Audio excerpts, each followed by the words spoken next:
دنیا میں ایسی کئی ثقافتیں ہیں جو کہ اپنے منفرد انداز کی بدولت توجہ حاصل کر لیتی ہیں۔ گلوبل سپیکس کی آج کی اس ویڈیو میں آپ کو عرب ثقافت کے ایک منفرد اور دلچسپ پہلو کے بارے میں بتانے جا رہی ہے۔ تو ویڈیو میں آگے بڑھنے سے پہلے آپ دوستوں سے چھوٹی سی ریکویسٹ ہے کہ ہمارے چینل کو سبسکرائب کر لیں اور ساتھ بیل آئیکن کو آن کر لیں تاکہ ہماری اگلی ویڈیو کا نوٹیفیکیشن آپ کو سب سے پہلے مل سکے۔ خلیجی ریاستوں میں جب عربی ایک دوسرے سے پہلی بار ملتے ہیں تو ان کے ملنے کا ایک ہی انداز بہت نرالا ہوتا ہے۔ ان کا ملنے کے لیے یہ انداز دیکھنے والوں کو حیران بھی کر دیتا ہے اور پریشان بھی۔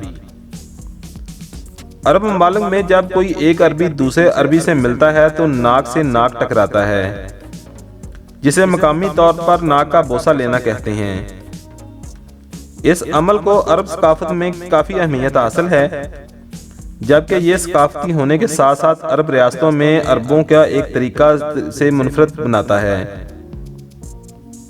ناک کے بوسے سے پہلے ایک عربی دوسرے سے سب سے پہلے سلام کرتے ہیں، پھر ہاتھ ملانے کے بعد وہ دوسرے عربی کے چہرے کے قریب آتا ہے اور ناک کا بوسہ لیتا ہے۔ اس عمل کو غیر عربی دیکھ کر حیران ضرور ہوتے ہیں۔ بہت سے لوگ اس عمل کو ہم جنس پرستی سے بھی تشبیہ دیتے ہیں، مگر عربی اس عمل کو ثقافت کا حصہ قرار دیتے ہیں۔ عرب مردوں میں یہ ثقافت آج بھی زندہ ہے۔ دراصل اس ثقافت کا مقصد دوستوں کی دوستی کو گہرا ہونا، رشتہ مضبوط ہونا ہوتا ہے۔ اس عمل سے واضح ہوتا ہے کہ دونوں کے درمیان کوئی رنجش نہیں ہے اور ایک دوسرے کی عزت اور محبت کی نگاہ سے دیکھتے ہیں۔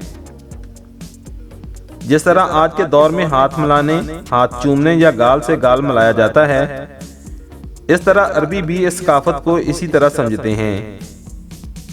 ان کے نزدیک یہ عمل دو دوستوں کو بھائی بنا دیتا ہے، جبکہ یہ صرف عرب ثقافت میں ہی نہیں ہے بلکہ نیوزی لینڈ میں بھی اپنایا جاتا ہے۔